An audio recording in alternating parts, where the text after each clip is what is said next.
cresçam junto conosco, tá?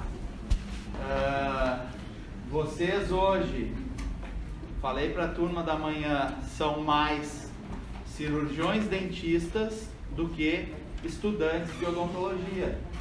E vocês já completaram mais de metade do percurso de vocês, certo?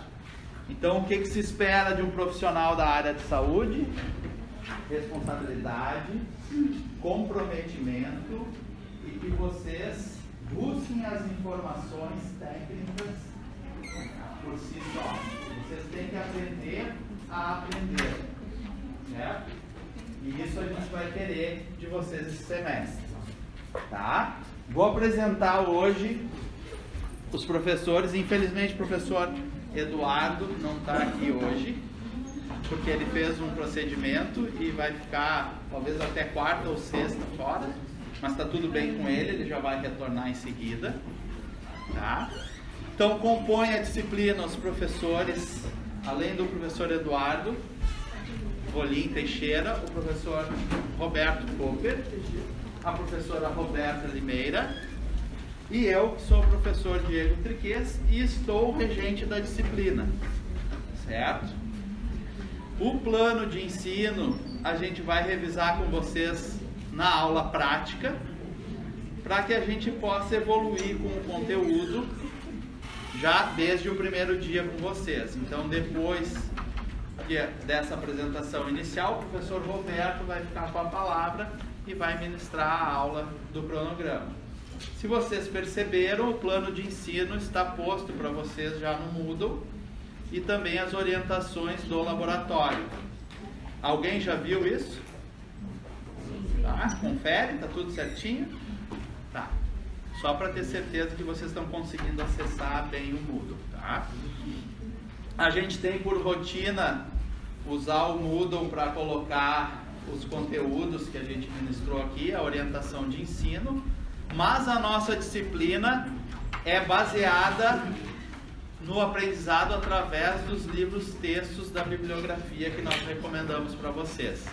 Então, todas as informações passadas em aula, elas têm as mesmas e até ampliadas nos livros textos que a gente referencia para vocês. Ou seja, aqui é um guia de estudo para vocês. A aula teórica não completa todo o conhecimento que vocês precisam adquirir durante o semestre. Isso ficou claro para vocês? Perfeito. Então, assim, ó, aqueles que desejarem estudar por si só, não tem problema nenhum. Aqueles que querem ficar aqui para complementar seu ensino, nós, professores, solicitamos que colaborem, porque aqui está um professor na frente conversando com vocês, né? E vocês são 60 e alguma coisa, né? Então, daí, se tiver conversa que não seja pertinente ao ensino que está sendo falado em aula, vocês todos são adultos e livres, a gente não vai perseguir vocês. Se vocês querem levantar, sair, não tem problema nenhum. Vocês têm acesso a essas informações na bibliografia recomendada. Vocês entenderam isso também, pessoal? Eu gosto de fazer os acordos com vocês. Temos um acordo aqui? Sim? Então, perfeito, tá? A gente está sempre à disposição de vocês, não só nas aulas teóricas, mas também nos horários das aulas práticas, tá? Não precisa ser no horário da turma de vocês, vocês podem vir nos procurar no horário da outra turma. Só, claro, vocês vão ter que aguardar o desenvolvimento da disciplina ali na hora, na prática, para que o professor possa ficar livre e conversar com vocês. Tá bom? Tanto para conversar sobre os casos clínicos de vocês, quanto para tirar dúvidas a respeito da matéria. Entendido até aqui? Tá? Então, a turma de hoje eu já falei do plano de ensino. Depois a gente, em cada aula prática, nessa primeira semana, nós vamos informar para vocês. Vocês vão ter as primeiras aulas práticas em laboratório. E depois vocês vão ir para a clínica do atendimento dos pacientes. Então, quem vai ter durante a semana a aula prática ainda no laboratório, nós vamos conversar um pouquinho do plano de ensino, do encaminhamento desse trabalho do laboratório, como vai ser, e as questões de avaliação da disciplina. Vocês podem já antecipadamente olhar no Moodle, porque está disponível para vocês. Tudo bem, pessoal? Então, mais uma vez, sejam bem-vindos à disciplina. A gente, eu e os professores, nos colocamos sempre à disposição de vocês para qualquer esclarecimento, tá? E, portanto, passo a palavra ao professor Roberto, que vai ministrar a primeira aula para vocês. Bom dia, pessoal. Bom dia. Então, é a primeira aula que vocês estão tendo conosco, tá? A nossa ideia aqui, da parte teórica, como o Diego falou, não é uma aula expositiva ou como um vídeo gravado que vocês vão nos ouvir. A ideia é a gente tentar trocar um pouquinho, conversar mais com vocês do que propriamente ser uma aula expositiva que eu vou falar tudo e vocês só vão ouvir. Então, se vocês quiserem interromper a aula, perguntar alguma coisa, falar alguma experiência que vocês tiveram durante esse tempo que vocês estão na faculdade, sintam-se à vontade. Essa é a ideia nossa aqui. Eu vou passar um pouquinho essa aula, que é a primeira de vocês, um pouquinho sobre uma geral, sobre prótese parcial removível. Acho que vocês já tiveram alguma aula sobre isso na prótese total, não foi? Tiveram alguma aula? Já tenho eu que dei para vocês, não foi? Foi, né? Então, a gente vai retomar mais ou menos o que o Diego conversou com vocês lá na prótese total. E tentar relembrar um pouquinho, já deve estar um pouquinho enferrujado aí o que vocês tiveram lá na total. Então, o que vocês quiserem parar, perguntar, ver como é que é, vocês podem parar, sintam-se à vontade. Tá? Esse primeiro slide, eu sempre coloco... É desligar a luz, Roberto? Pode apagar também. Tá, doutor. Boa aula. Feito, Diegão. Quietinho, abraço. Tchau. Boa aula, pessoal. Então, assim, de todas as próteses, a prótese parcial removível, como é bom dar aula assim presencial. Sim. Saudade de ficar falando no computador é horrível.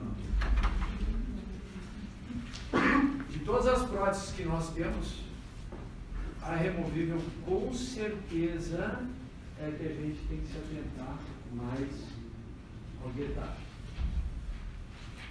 Tudo durante o período que a gente faz o tratamento do paciente vai aparecer lá no final. Então, o que a gente sempre fala para vocês, não deixem para trás ou passar alguma coisa que não ficou legal, porque no final o trabalho vai mostrar que a gente negligenciou alguma das etapas.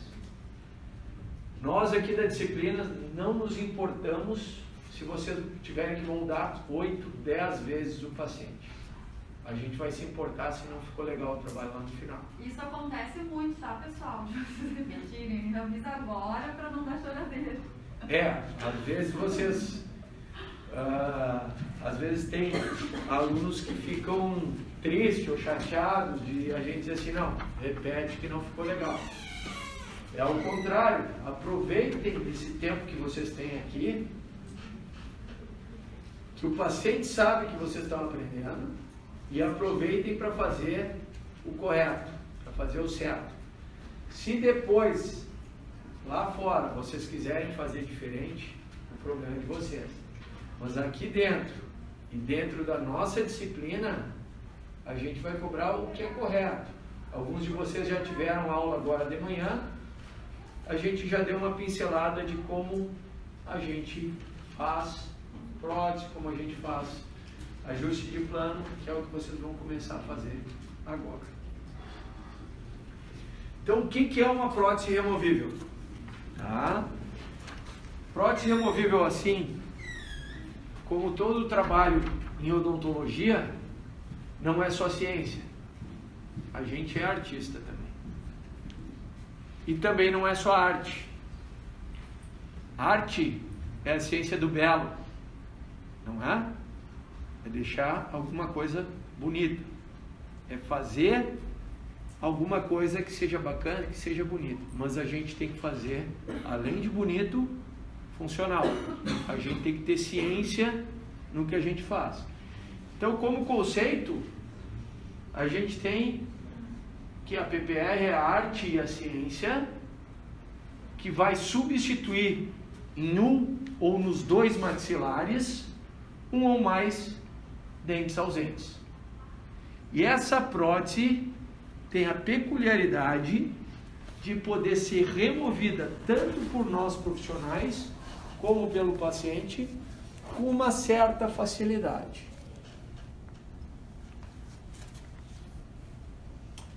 O livro que a gente utiliza aqui como base é o do Kleemann. Se vocês puderem ler esse livro, ele tem a base da prótese parcial removível. Quem puder adquirir, melhor, senão a gente tem vários exemplares ali na biblioteca. Eu sei que vocês não têm mais muito hábito de frequentar a biblioteca. Vocês conhecem a biblioteca ali? Ou tem gente que nunca entrou? Esses tempos eu perguntei, teve gente que nunca tinha entrado na biblioteca. É um prédio fantástico ali que nós temos aqui na universidade. E a gente vai deixar, depois eu passo para vocês os slides, alguns outros livros que a gente utiliza para algumas aulas que a gente dá. Vou falar um pouquinho de histórico, como é que surgiu a PPR. Prótese parcial removível não é de hoje. O primeiro relato de prótese parcial removível que a gente tem foi em 1711. Esse relato é de que pegavam marfim é o dente do elefante, para quem não sabe o que é marfim, e se esculpia próteses removíveis. Em 1728, depois vou mostrar uma foto do artigo ali, a gente já tem o primeiro trabalho científico, mostrando 2 blocos de marfim conectados através de metal de ouro. Na época eles faziam uma haste de ouro, conectavam ambos os lados para conseguir fazer com que a prótese ficasse em boca. Se utilizava uma mola para também ajudar, expulsando o inferior para baixo, uma mola lá em posterior para conseguir também ajudar na retenção desses trabalhos. Em 1810, a gente já tem a ideia de algum tipo de grampo. Você sabe o que é o grampo? Sabe não? É aqueles... É o que se une ao dente, né? Oi? É o que se une ao dente, né? O grampo? É, que vai segurar a prótese. É o que... Ele não se une, mas ele fica justaposto ao dente, né? É o ferrinho que o paciente diz que aparece. Os grampos são a parte da removível que vai dar a retenção, o suporte, que a gente vai ver ali mais adiante.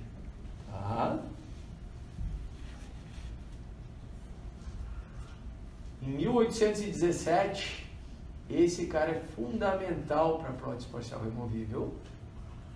Ele descreve o que é a coisa que diferencia mais uma prótese parcial removível definitiva de uma prótese parcial removível provisória, que é o apoio oclusal. A gente vai ver o que é o apoio oclusal. Em 1893, esse autor, é um autor importante, ele conclui que o apoio oclusal é absolutamente necessário para ter longevidade do trabalho.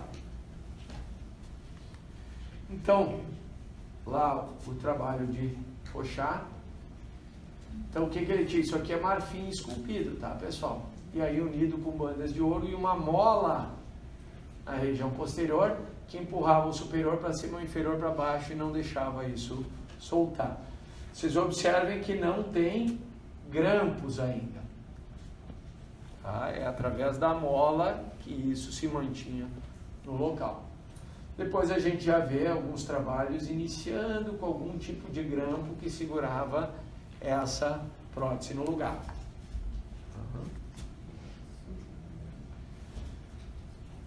A gente vê antes de 1800 já alguns grampos retentivos em ouro. Inicialmente o metal que se utilizava e se utilizava bastante era ouro. Com certeza é o melhor metal para estar em boca, tá? Ouro e titânio. O titânio não tem tanta elasticidade quanto o ouro.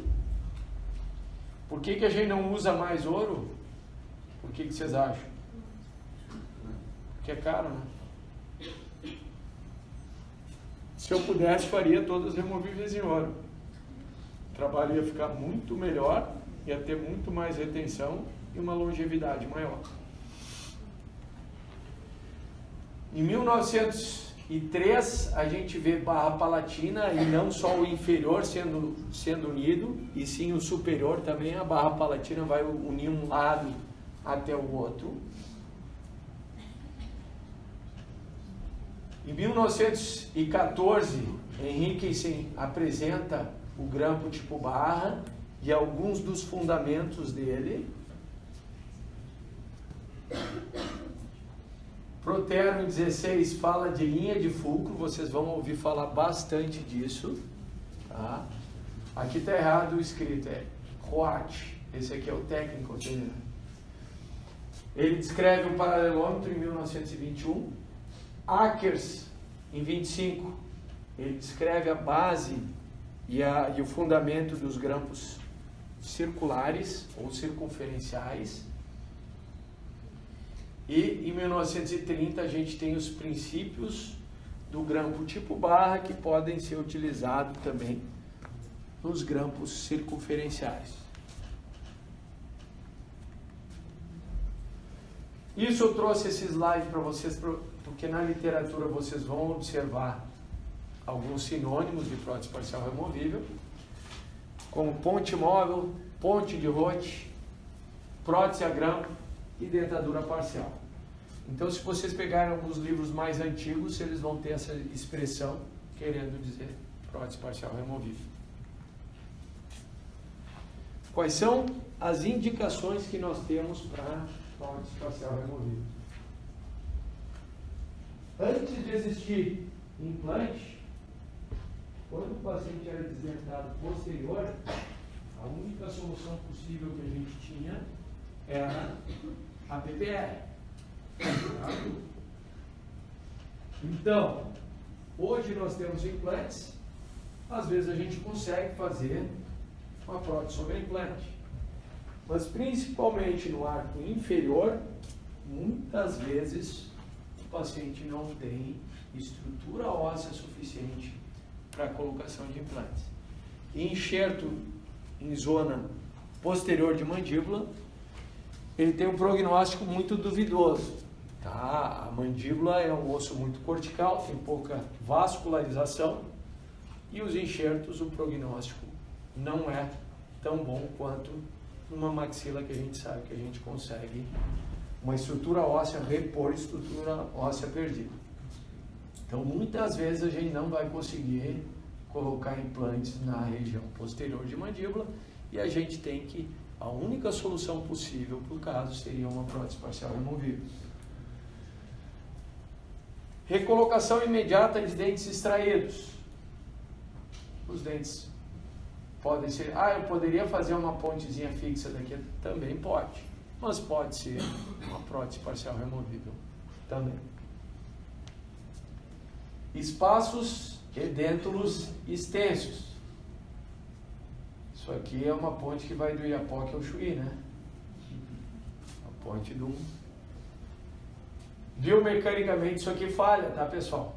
Não existe ter um pré-molar e um molar e do outro lado só o canino. Se vocês não tiverem canino bilateral, isso vocês já aprenderam lá na prótese fixa, né, no terceiro ano, vocês não têm como fazer uma prótese fixa, certo?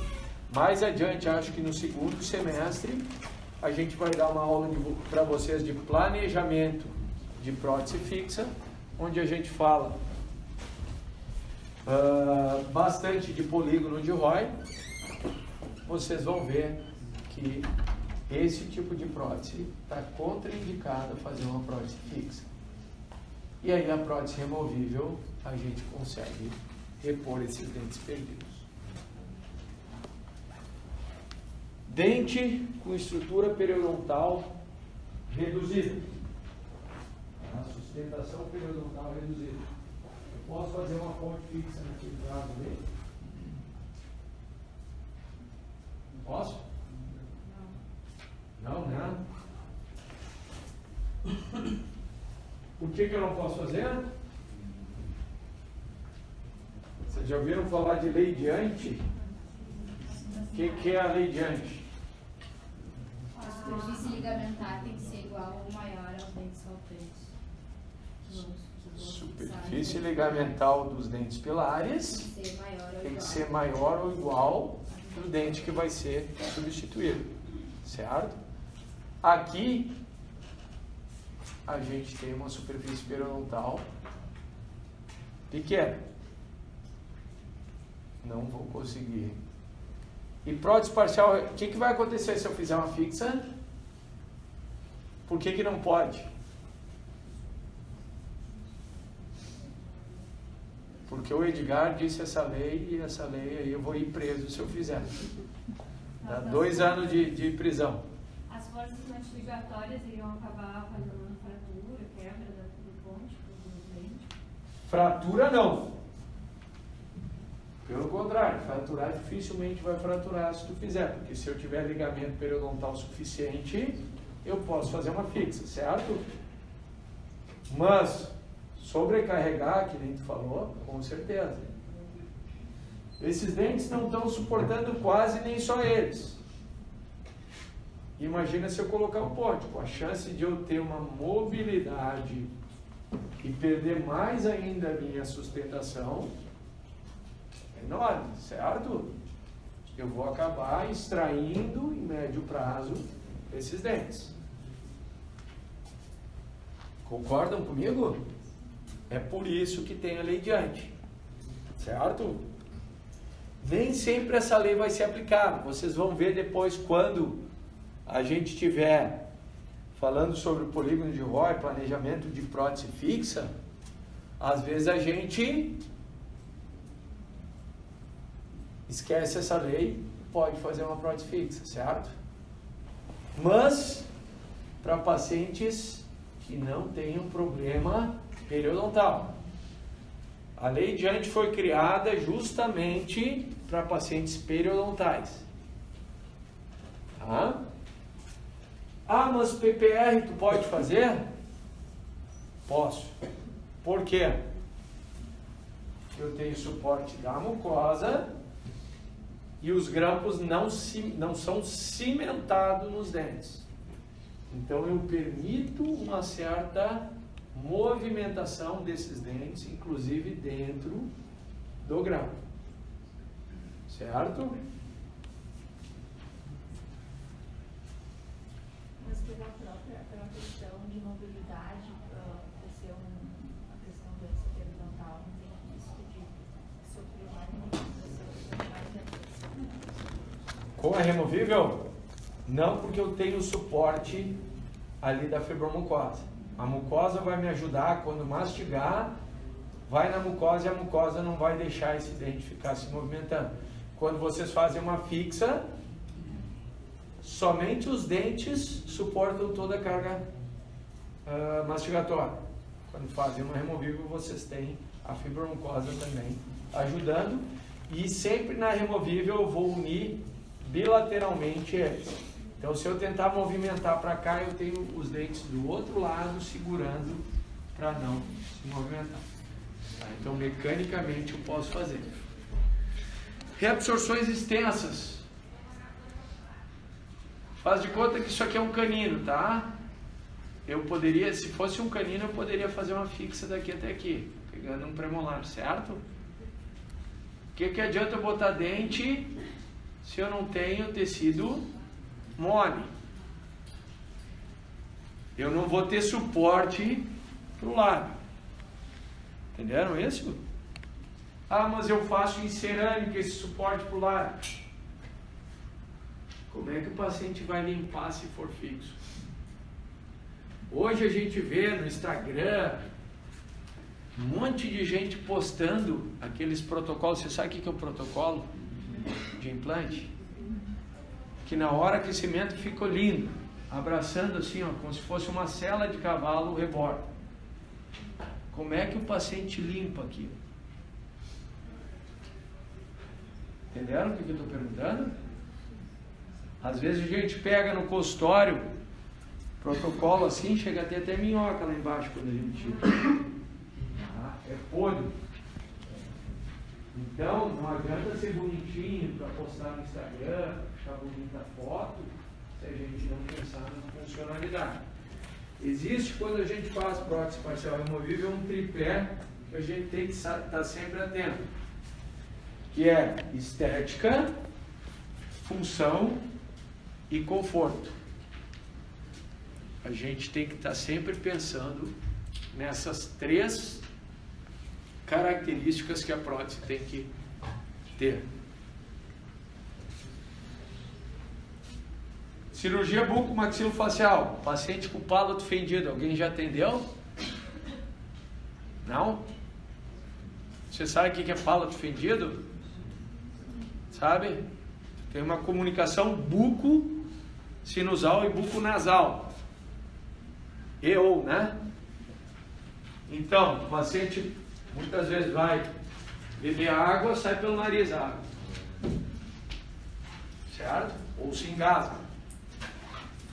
O que a gente tem que fazer? Tem que vedar isso. Tem que colocar um acrílico vedando isso. Ah, mas eu tenho como botar implante aqui atrás. Tchau, tchau. Não adianta, eu preciso vedar essa comunicação. Preciso ter um acrílico vedando. E aí o paciente pode comer, pode mastigar, pode beber água. Ele não vai ter mais problema.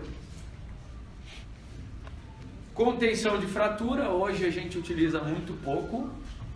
Antes de ter as placas de titânio, se usava bastante prótese parcial removível para conter fratura de maxila ou de mandíbula. Ortodontia, quem nunca usou um aparelhinho móvel que colocou aparelho móvel não deixa de ser um aparelho removível, e às vezes se o paciente não tem dentes, a gente vai repor com dentes através de uma prótese parcial removível, com algum sistema de molas que eu queira inclinar um pouco mais esses dentes. E com implantes não se usa mais removível, muitas vezes a gente faz como protetor dos implantes enquanto aguarda a osseointegração, a cicatrização desses implantes. Odontopediatria, quem gosta de atender crianças também pode e vai acabar usando aparelhos removíveis como mantenedor de espaço. Extrai o dentinho descido, para não existir migração dos dentes, a gente tem que colocar muitas vezes um aparelhinho que a gente coloca dente para as crianças ficarem mais felizes, né? Mais um casinho aí de criança para manter aquele espaço antes da erupção dos permanentes. Quando perde precocemente os descidos, a gente faz um mantedor de espaço.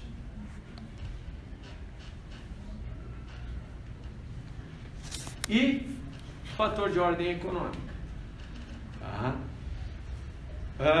Muitas vezes a removível, em função desse fator de ordem econômica, é negligenciado muitos passos para poder fazer de uma forma mais rápida e ter o menor custo, mas acaba sendo iatrogênico.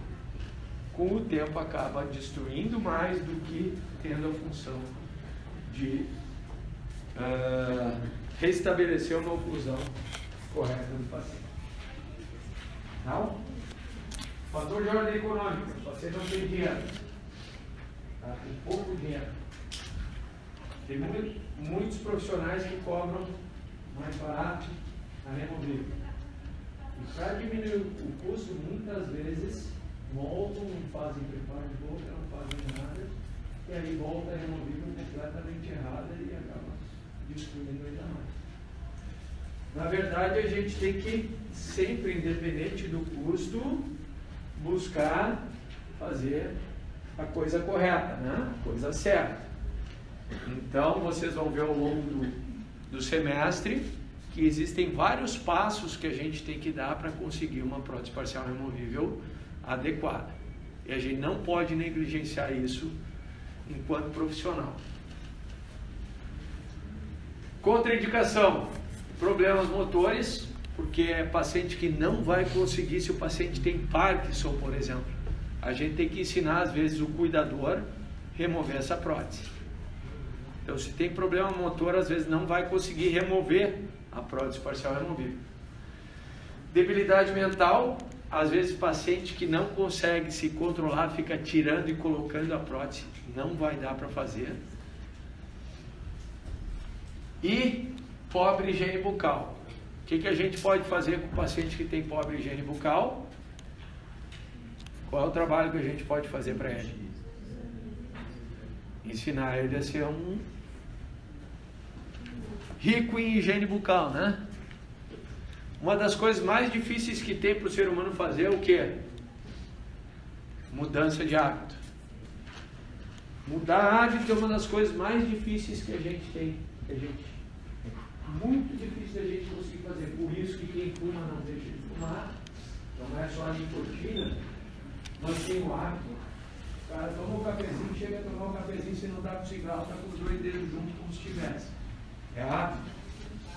E o paciente, vocês já devem ter tido, que não usa fio dental. Como é que a gente faz o cara usar fio dental? Diz para ele que tem que usar. Ele usa na semana que tu disse e na outra já não está usando, porque não tem o hábito.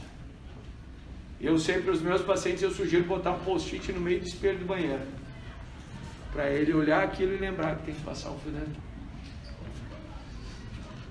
PPR provisória,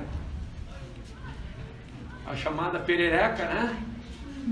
Você sabe por que é perereca? Sabe ou não? Não é porque parece um sapo aqui. É porque está sempre pulando da boca. Por isso que chama perereca. Verdade?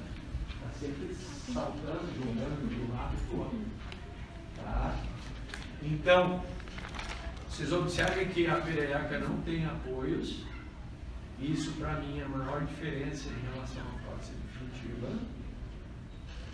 E aí ela vai acabar muitas vezes cravando na fibromucosa e causando, muitas vezes, se for por um longo período de uso, a perda dos outros dentes.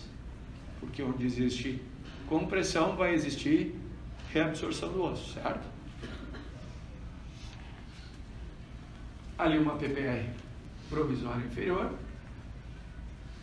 E a definitiva, ela é feita em metal fundido, e a gente tem essas estruturas que são fundamentais, que são os apoios oclusais. O que acontece com a PPR provisória? Vocês conseguem ver? Esse central parece que está abaixo desse. Segue, né? Um dia esse central foi na mesma linha. Como eu não tenho apoio sobre os dentes, cada vez que o paciente mastiga, ele causa compressão na fibromucosa e consequente reabsorção da mesma. Classificação dos desdentados. Tá? Como é que a gente classifica os desdentados parciais? Segundo o Kummer, a gente tem mais de 64 mil combinações possíveis de espaços desdentados. O que são essas combinações? Falta do incisivo central é uma, falta do incisivo central mais do 21 e do 24. E ele fez essas combinações e chegou em mais de 64 mil só em um arco. E aí, por que é importante classificar? Para a gente poder se comunicar, certo? Vocês chegarem para mim, professor, eu tenho um paciente que é classe 3. Eu já vou conseguir imaginar o que é o paciente, tá? A mais utilizada é a classificação de Kennedy, que é a que eu vou mostrar aí para vocês. Tá? Então, já vão pensando. O Diego vai dar uma outra aula que ele vai falar também. Isso cai na prova, tá, pessoal? Porque cai no concurso público e é importante para a gente conseguir se comunicar, inclusive, com o laboratório que vai fazer a prova. Na classificação de Kennedy, a gente sempre começa de posterior para anterior. Entenderam? Eu começo a ver se falta dente em posterior e aos poucos eu vou indo para anterior. Faltou dente pilar em posterior dos dois lados, é classe 1. Tranquilo? Faltou aqui dos dois lados? Não. Eu tenho de um lado, vou ver se do outro lado eu tenho. Não tenho. Classe 2. Tranquilo? Tenho dos dois lados. De ambos os lados eu tenho. Tenho aqui e tenho aqui. Certo? Faltou dente posterior que não cruza a linha média. Classe 3. Entenderam? Então eu tenho que olhar aqui. Faltou aqui em posterior. Tá até cruzar a linha média? Não tá. Classe 3.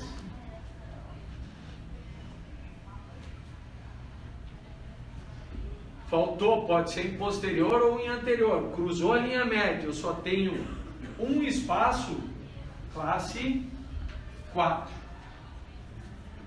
Tranquilo?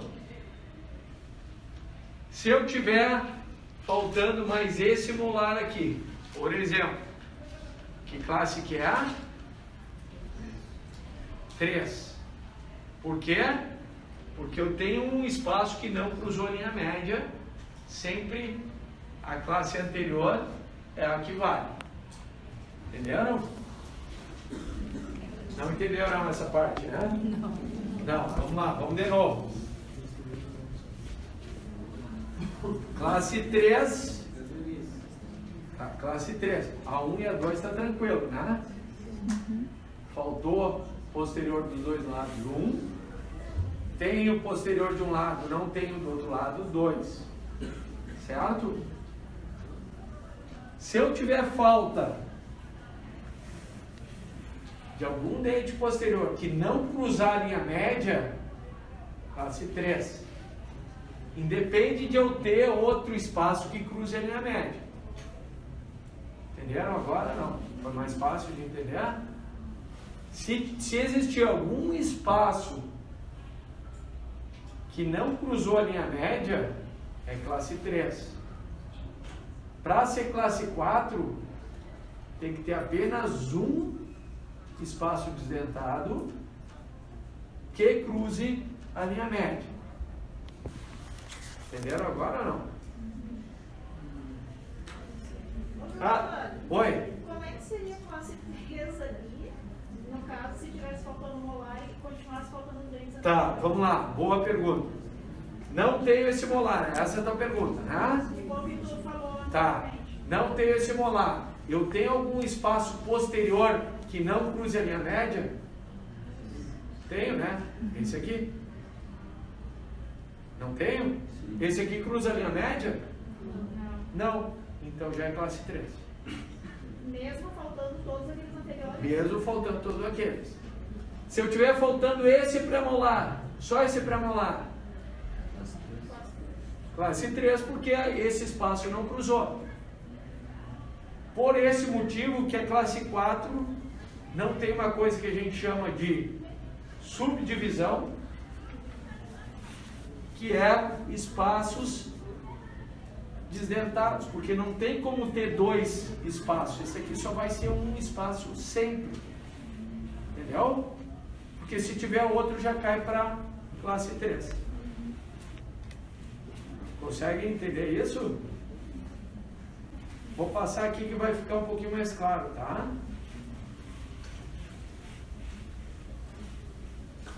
quando o Kennedy classificou, ele classificou 1, 2, 3 e 4.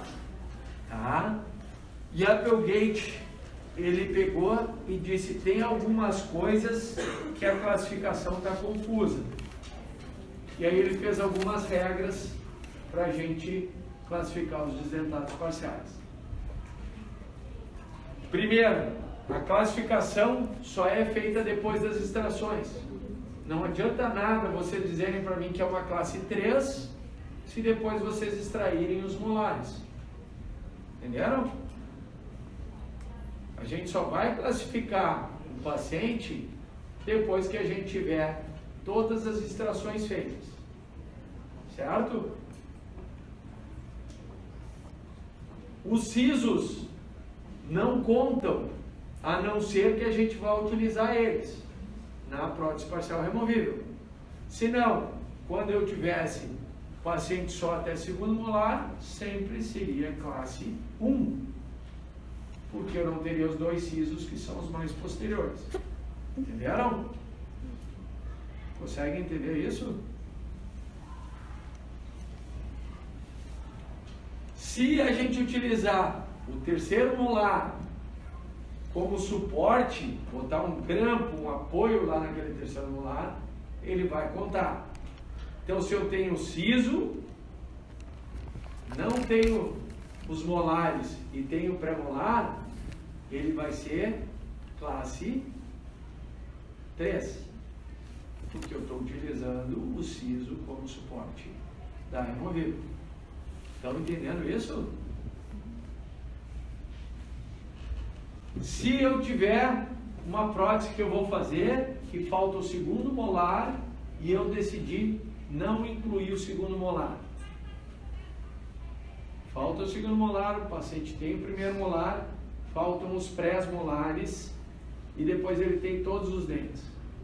E eu decidi, depois a gente vai discutir melhor isso, quando repor ou não, eu decidi não colocar o segundo molar.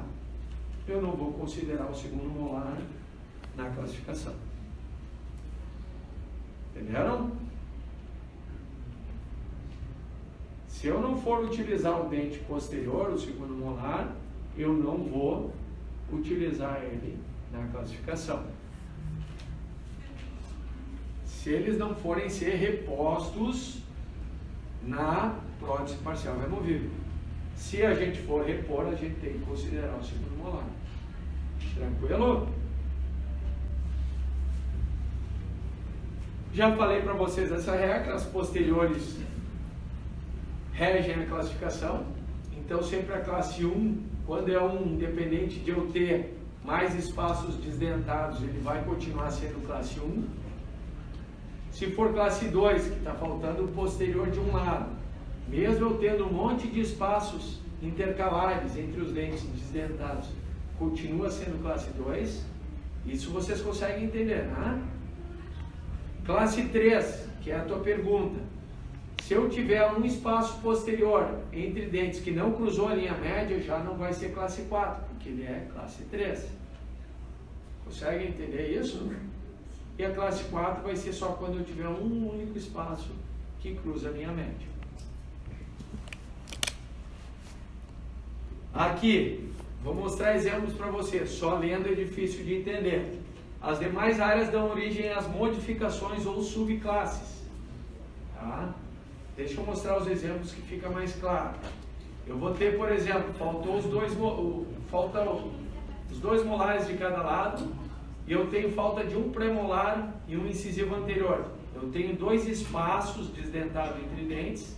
A gente diz que é classe 1 com duas modificações, ou com duas subclasses, porque eu tenho dois espaços faltantes entre dentes. Não importa o tamanho desses espaços, sim o número deles, que é a próxima regra. A classe 4, como eu falei para vocês, é só quando cruzar a linha média e não vai ter modificação, porque se tiver modificação vai participar de uma classe anterior, mais posterior. Vamos dar uma olhada em alguns exemplos aqui. Isso aqui é classe... Por quê? Não valia, não podia ter isso aqui, é sacanagem, vocês estão pulando. Classe 1 porque eu não tenho dente posterior. Mas tem um espaço aqui que cruza a linha média. Classe 4, não. Sempre áreas posteriores que regem a classificação. Certo? Não tem dos dois lados. Foi o que definiu a classificação. Quantos espaços, não é número de dentes faltantes. Quantos espaços desdentados eu tenho? Quantos?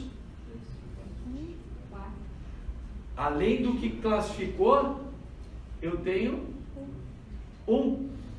Esses dois espaços faltantes classificam como classe 1, certo? Além desses que classificaram como classe 1, eu tenho quantos espaços entre dentes? Só esse aqui, certo? Então é classe 1 com uma modificação ou com uma subclasse. Entenderam? Certo? Não é um número de dentes, é um número de espaços. Vamos para esse aqui. Tenho dos dois lados, tenho segundos molares aqui dos dois lados. Beleza? Vamos lá. Opa, tem um espaço faltante aqui. Pode pegar qualquer um dos dois. Esse espaço faltante me determinou que eu sou classe 3, certo? Porque não está cruzando a linha média. Tranquilo? Além desse espaço que classificou como classe 3, quantos espaços eu tenho? 2.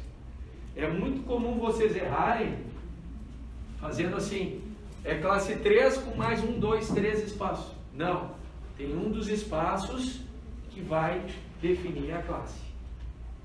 Entenderam isso? Professor. Oi. No primeiro caso ali, então, é uma modificação? Por que é uma modificação? Se tem 3 espaços, porque eu tenho esses dois obrigatoriamente para poder classificar como classe 1. A classificação não entra na modificação. O que tu classificou não entra na modificação. Mesma coisa aqui. Por que não são 3? Porque um dos espaços foi o que determinou a classe. Conseguiu entender? Sim. Isso é comum também de errar. Às vezes, é classe 1, 2, porque é um lado. Não. Para ser classe 1 tem que ter a falta dos dois lados. O que vocês utilizam para classificar não entra como modificação. Tranquilo? Consegue entender? Fala. Então, naquela de cima, ali na direita, não poderia ser uma classe 3 com uma modificação? Não, porque sempre a área mais posterior é o que define. Opa, o que houve aqui?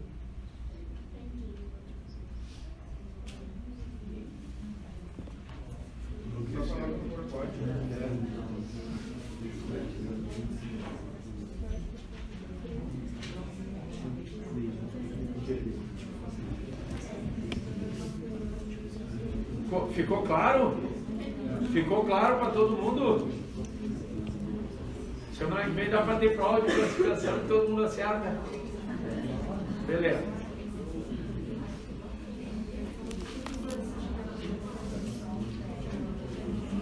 Oi?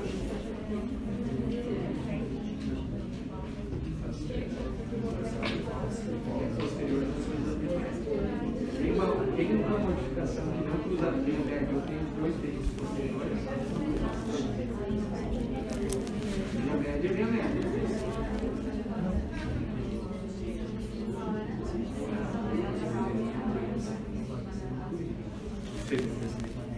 Tem uma pergunta da colega. Tá, vamos voltar lá para a classe 4.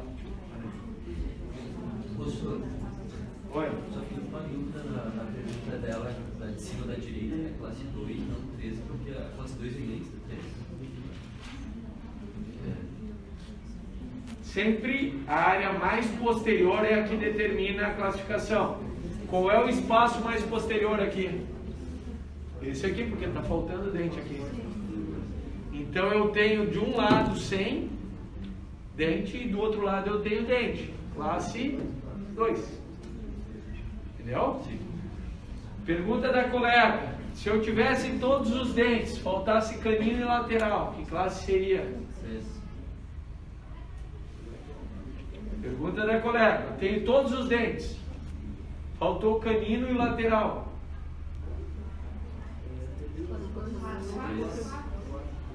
Ah, saiu de tudo aí, hein? 1, 2, 3 e 4. Vamos lá, pessoal. O que eu ensinei agora para vocês. Tem todos os dentes. Faltou o 12 e o 13. Que classe que é essa? 3, porque é um espaço que não cruza a linha média e eu tenho os 2 dentes posteriores. Ficou claro? Ficou claro agora? Oi? Aí, antes no último exemplo, Entendi, tá agora. tu falou que tinha 2 modificações e um classe 3, né? Isso. Aqui é outro classe, então classe 3. Escolhe qualquer um deles para determinar a classe. Por que não poderia dizer que esses 2 juntos são classe 3 e com uma modificação? Porque nem sempre o outro lado vai ter. Se classe 3 pura sem modificação, que é a tua pergunta, né? Sem modificação é só um lado, só um espaço faltante. Aí eu tenho classe 3, tenho todos os outros dentes. Eu tenho espaço que determinou a classe, mas nenhum espaço intercalado. Entendeu? Agora, qualquer um desses 2 vai determinar a classe. Não é os 2 juntos. Porque eu não obrigatoriamente, não é que nem a classe 1, que eu preciso ter os 2 lados para determinar a classe. Entendeu? É porque na 1 é bilateral e na 3 Isso. não tem. Na 3 não precisa ser bilateral. É Isso aí. diferencia as Isso aí. modificações, sei lá. Ficou claro? Sim, aí entendi. Eu não entendi isso também. Tranquilo? Vamos falar um pouquinho de planejamento. Sim. Mais ou menos assim. Tá. Esse cara, em 75, diz que em nenhuma outra fase da odontologia protética a necessidade de um planejamento prudente e inteligente é tão vital para um resultado com sucesso como é na PPR. Se eu errar numa prótese fixa, errar o planejamento, ela vai durar muito mais tempo do que se eu errar numa PPR. É isso que quer dizer isso. Então, o planejamento é fundamental na prótese parcial removida. Qual é o problema da PPR que a gente vê nos colegas e em muitos colegas? A gente tem laboratório lá na clínica que atende externo e a gente às vezes vê isso com tristeza, é que muitas vezes vem os modelos para o protético planejar. Lembra aquele caso do problema periodontal? Lembra? Quando tu moldar, vocês acham que o protético vai saber que tem mobilidade aqueles dentes, que tem problema periodontal? Como é que o cara vai planejar? Ele não tem noção. Mesmo que vocês mandem um raio-x, a gente tem que ter o exame clínico, que é fundamental para a gente planejar. Ah. Tem um estudo que foi feito em São Paulo, só 21% das próteses fixas, e pasme, 5,7% das PPS tinham um planejamento adequado. Então, nessa época que a gente tem, somando o mundo inteiro, o Brasil tem mais faculdade de odontologia do que o resto do mundo. A gente pode ser diferente dos outros, se a gente tiver nesse 5,7%. Se a gente souber planejar, souber executar direitinho, vocês podem ter certeza que vocês vão ser diferentes, sempre vai ter trabalho para vocês. Agora, se vocês estiverem nos outros 95%, talvez a gente tenha fracasso. Transmissão de carga ao osso alveolar. O que quer dizer transmissão de carga ao osso alveolar? Quando o paciente morde, como é que essa carga vai ir até lá ao osso? Na prótese fixa, como é que é? Através dos dentes. Na prótese total, como é que é? Somente mucosa. E aí está o grande problema da prótese parcial removível. A gente tem dente e tem mucosa para dividir. Certo? Quanto que o dente consegue comprimir ou mover um dente periodontalmente saudável, tá, pessoal? quanto que ele vai intruir quando eu forçar os meus dentes, quando eu morder forte. A gente tem uma certa intrusão ou uma certa mobilidade desse dente, que a gente tem o ligamento periodontal, é diferente de implante, que não vai intruir nada, certo? Vocês sabem disso, né? Quanto vocês acham que um dente é capaz de intruir? O dente. Vamos lá, quem é que chuta? Oi? Entenderam a minha pergunta? Não. Se eu apertar um dente contra outro, quanto que esse dente vai intruir? Vai entrar dentro do osso? Não sabe? Nem ideia? Quem é que chuta? Hã? Ninguém vai chutar? Não perde nota, não se preocupe. 5 milímetros. 0,5 milímetros.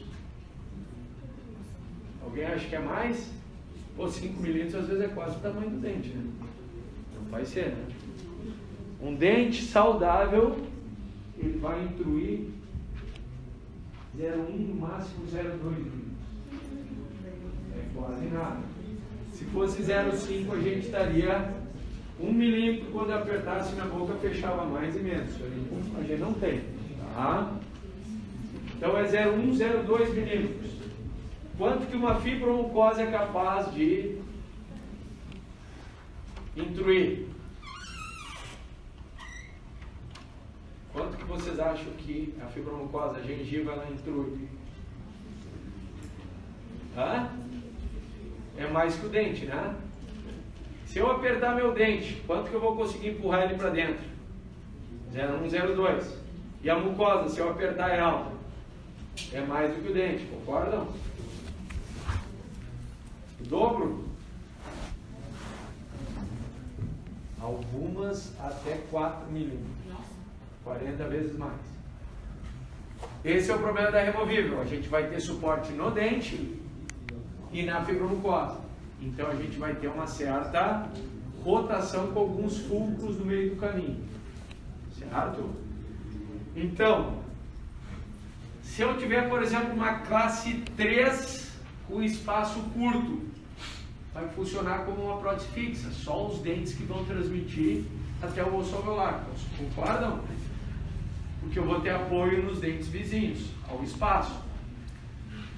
Se eu tiver uma classe 1, eu vou ter apoio nos dentes e vou ter a fibromucosa. Então, um pouco vai ser dado pelos dentes e um pouco pela fibromucosa. Para eu ter só muco suportada é quando eu tenho uma prótese total ou uma overdente, o que vocês vão ter aula depois, vão entender o que é. Então, classe 3, espaços curtos, certo? A força vai ser transmitida somente pelos dentes para o osso alveolar, tá tranquilo? Classe 1, eu vou ter um pouco da força transmitida para a mucosa e um pouco para esses dentes e essa prótese. Quando o paciente morder alguma coisa mais rígida no setor posterior, ela vai dar uma certa rotacionada. Conseguem entender isso? Porque aqui vai afundar mais do que os dentes. Nos dentes eu tenho apoio. O que vai acontecer? Ela vai dar uma giradinha. Tranquilo?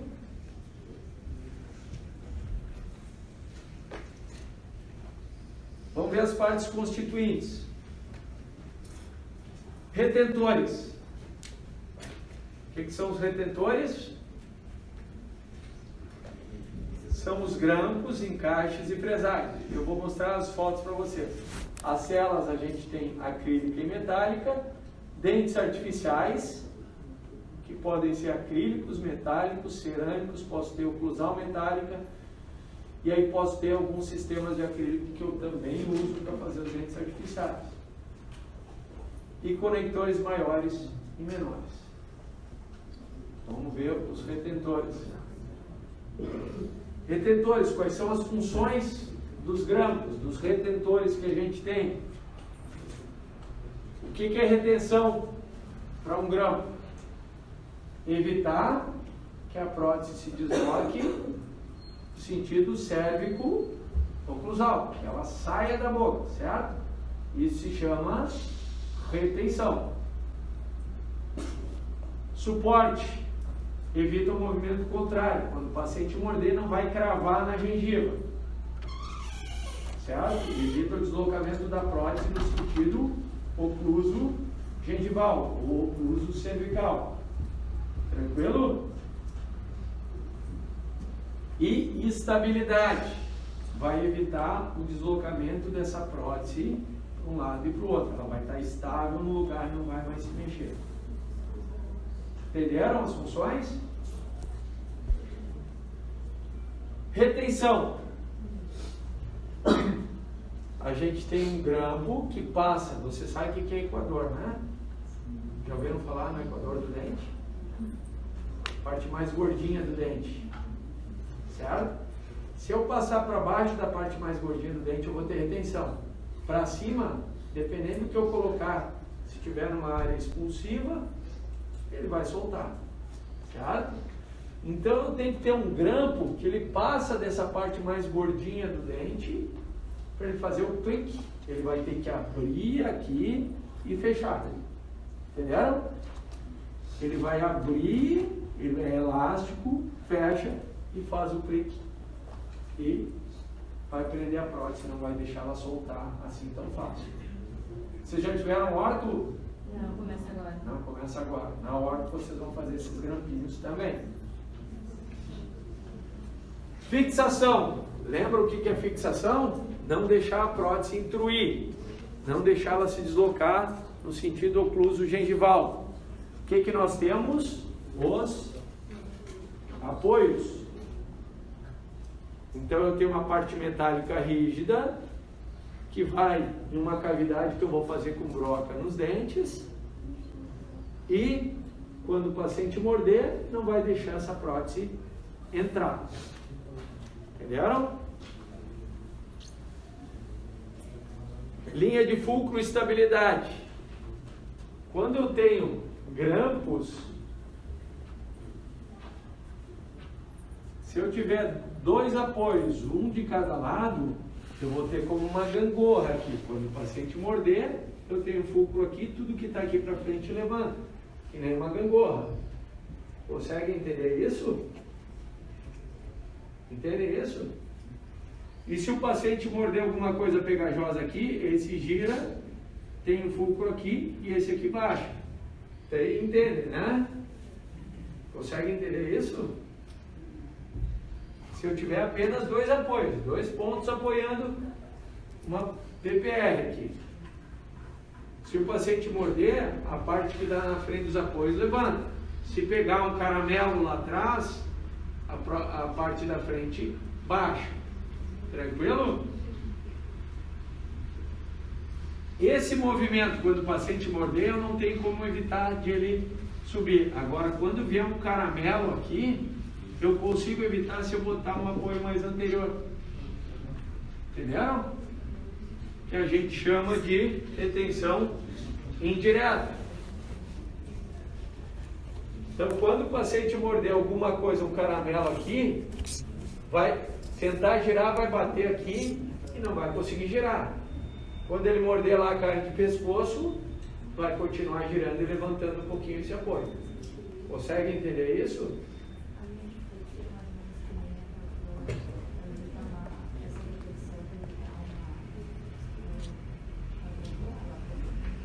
A linha de fulcro é onde vai rotacionar isso. No caso de desdentado posterior, é nos 2 apoios, um de cada lado mais posteriores, que é onde vai rotacionar. O fulcro é onde é como se fosse o pãozinho do meio da gangorra, que vai fazer o girar. Depois nas aulas de planejamento eu estou apresentando isso para vocês, porque vocês vão rever isso aí várias vezes. Tá? Então nós temos retentores diretos, que são vizinhos ao espaço desdentado. Isso é classificação. Retentores indiretos, que são a distância desse espaço desdentado. Pode repetir, Tranquilo? por favor? Oi? Pode repetir. Retentor direto são os retentores que são vizinhos ao espaço desdentado. Retentor indireto são os que estão à distância, que não são os dentes exatamente vizinhos. Tranquilo? Conseguiram? Isso é classificação. Tá? Partes constituintes do grampo. Vamos lá. Eu tenho um grampo de retenção. Ele é um grampo mais fino e que tem a ponta com elasticidade. Tem um grampo de oposição, a gente vai ver para que serve isso agora, esse grampo de oposição. Certo? Tem um apoio que vai me dar suporte, que a gente já viu, que não vai deixar a prótese entrar na fibra mucosa. Tem um corpo que vai unir tudo junto, vai unir o apoio e os dois grampos. E eu tenho um conector menor que une esse grampo até o que a gente chama de cela, que é onde vai os dentes artificiais.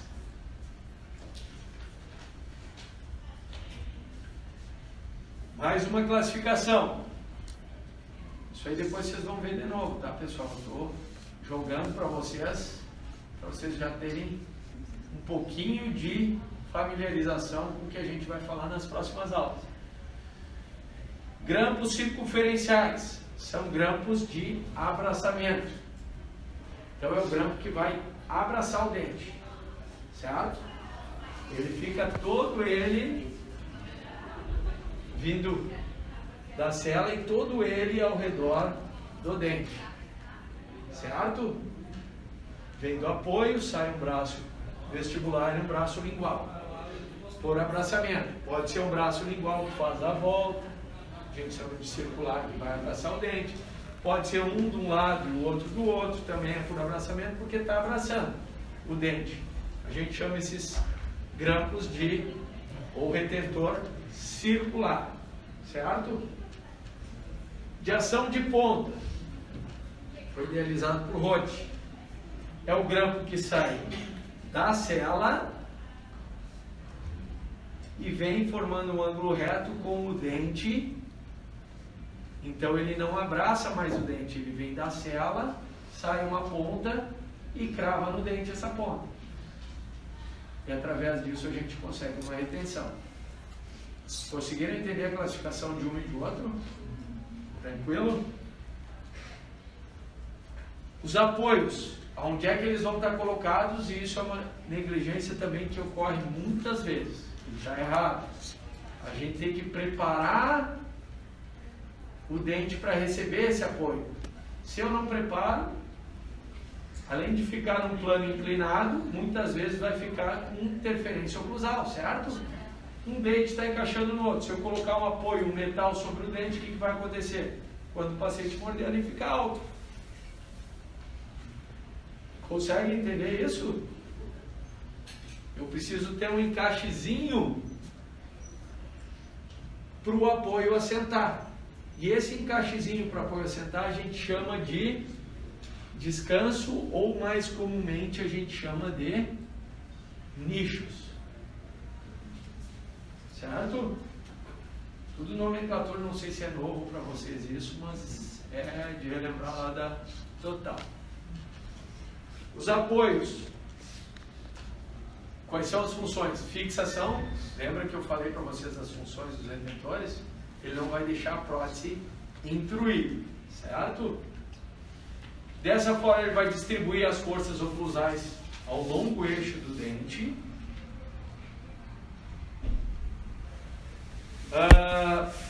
Muitas vezes a gente utiliza esses apoios para regularizar o plano oclusal quando o dente está inclinado. E estabilidade, porque a gente tendo uma distribuição dos apoios, quando morde, a prótese fica estável. Os apoios também podem ser diretos, do lado do espaço desdentados, ou indiretos, quando são à distância. Então a gente tem aqui um apoio, aqui no caso é um encaixe que está servindo com apoio direto e eu tenho um apoio indireto à distância do espaço desdentado. Tranquilo? Celas. O que é a cela? É onde a gente vai apoiar na fibromucosa e onde a gente vai montar os dentes artificiais. Por que chama de cela? É como se fosse, vamos pensar no arco inferior, como se fosse a cela de um cavalo, né? Que vai apoiar na fibromucosa. Tá? Então, a gente tem dois tipos de cela: metálica, tá vendo? No espaço desdentado. Essa cela metálica serve para quê? Para reter o acrílico da cela acrílica. Entenderam? Consegue entender isso aí, né? É apenas uma parte da PPR. Dentes artificiais são os dentes que a gente vai repor, tá? Eles podem ser de acrílico, pode ser de cerâmica, tá? Pode ser metálicos.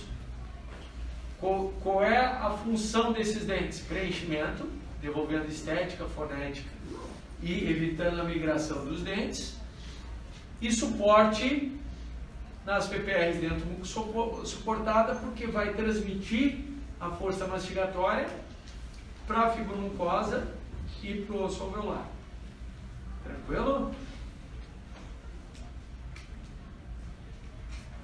Então aqui a gente vê os dentes artificiais montados sobre a cela acrílica e por dentro dessa cela acrílica nós temos cela metálica. Perfeito.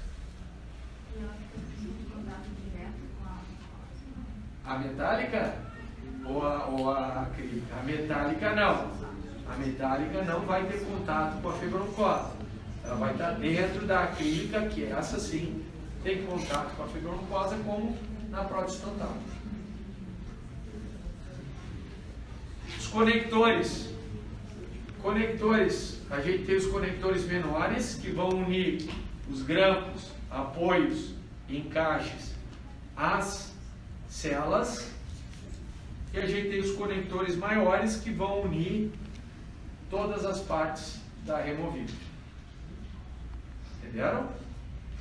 Esses conectores obrigatoriamente têm que ser rígidos, eles não podem deformar. Caso eles deformem, a PPR, quando o paciente morder, também vai sofrer algum tipo de torção e vai acabar não exercendo a função de estabilidade dela e vai acabar pressionando a fibromucosa. Então, rigidez é uma das características essenciais dos conectores. Então, como conceito, são dos conectores maiores, barras metálicas rígidas que unem bilateralmente os retentores e as celas entre si. Vamos dar uma olhada nos tipos. A gente tem o menor que vai unir os retentores à cela ou ao conector maior, transferindo parte da força mastigatória ao dente suporte. Como os conectores maiores unem todas as partes, vamos pensar numa classe 1. Como está unindo nos apoios que estão lá para o anterior, quando o paciente morder, mesmo sendo lá em posterior, uma parte dessa força mastigatória vai ser distribuída para os dentes anteriores. E o conector maior vai unir os retentores, as celas e os conectores menores entre si. Função dos conectores: estabilidade. Quando eu uno todas as partes da removível, ela vai ter um eixo de inserção e ela não vai ficar se movimentando. União, porque eu uni todos os elementos. E suporte, principalmente no caso dos conectores maiores maxilares, quando eu pego no palato, muitas vezes o paciente vai morder e aí sim eu tenho metal direto em contato com a fibromucosa, ele vai ajudar o suporte das forças mastigatórias. Já estou terminando, tá, pessoal? Conector menor é essa partezinha aqui, ó, que ele faz? Ele vai unir os grampos, os retentores, até o conector maior ou até a célula. É importante que ele esteja 90 graus com o dente. Por que 90 graus? Quando o paciente morder, se está 90 graus, a força é distribuída no longo eixo. Se eu tiver inclinado ele, o que vai acontecer? Vai ser uma força que vai ser inclinada e os dentes não suportam muitas forças inclinadas. Consegue entender isso? Quando a gente recebe a armação metálica, que é o metal da PPR, a gente tem que cuidar disso. Se tiver inclinado, tem que mandar o protético fazer de novo. Entenderam? Localização nos espaços interproximais, nunca no meio do dente. Por que nunca no meio do dente? Conforto. Imagina eu ter um volume a mais no meio do dente. Se eu tiver no meio do dente o conector aqui, o conforto vai ser horrível para a língua e eu vou acabar acumulando mais alimento. Então a gente sempre vai procurar, quando não vem direto do espaço desdentado, ele vir no espaço interproximal. Entenderam isso? Conectores maiores. Vamos ver rapidinho os tipos de conectores maiores. A gente tem da mandíbula e da maxila. Na maxila, essa placa de metal, a gente chama placa palatina, ela também tem a função de suporte. Quando o paciente morder aqui, que eu não tenho dente posterior, essa força vai ser distribuída não só pela célula acrílica, como pelo conector maior.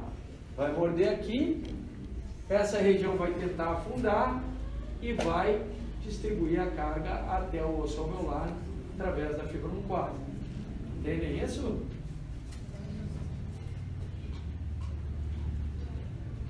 Esses são os tipos. Barra palatina simples, a gente vai ter uma aula que o Diego vai dar, que vai explicar melhor cada um, para que serve. Só vou mostrar para vocês, só para vocês terem uma ideia. Barra palatina simples é uma barra mais fina, que une um lado até o outro. Barra palatina dupla são duas barras finas, uma anterior e uma posterior. Barra em forma de U ou ferradura é a pior delas, porque essa barra tende a não ter rigidez. Vou utilizar quando eu tenho algum torus que eu não posso operar. Aqui mostrando uma barra em formato de U. Nesse caso o ideal era uma barra palatina dupla, ter alguma viga aqui que não deixasse isso torcer. Chapeado palatino. Quando é que a gente usa esse tipo de conector maior? Quando eu tenho problema periodontal e eu preciso de todo o palato me ajudar a suportar, evitar a carga sobre os dentes. Placa palatina é como se fosse um chapeado, mas menor um pouco. Então, vai distribuir a força mastigatória através da fibromucosa para o osso alveolar. Nos mandibulares, o mais comum é a gente utilizar uma barra lingual, que é esse tipo de conector. A gente pode usar, a gente chama de barra lingual dupla, na verdade a gente chama mais de grampo contínuo de Kennedy, que é uma barra lingual com outra barra com apoio em dentes. Depois vocês vão ver quando que a gente usa essa. Um chapeado lingual ou placa lingual, quando eu não tenho um assoalho suficiente para fazer apenas uma barrinha, eu tenho que apoiar sobre os dentes e aí fazer unindo de um lado até o outro. E basicamente são esses os conectores. Tá, pessoal? Essa é uma aula que é muita informação para vocês, né? São muitos nomes, conceitos diferentes que vocês talvez nunca tinham visto mas é a introdução, o objetivo é justamente esse. É vocês ouvirem, vocês terem olhado alguma coisa, e a gente vai retomar cada um dos passos com vocês aí nas próximas aulas. Tranquilo? Alguma dúvida, pessoal? Não? Beleza?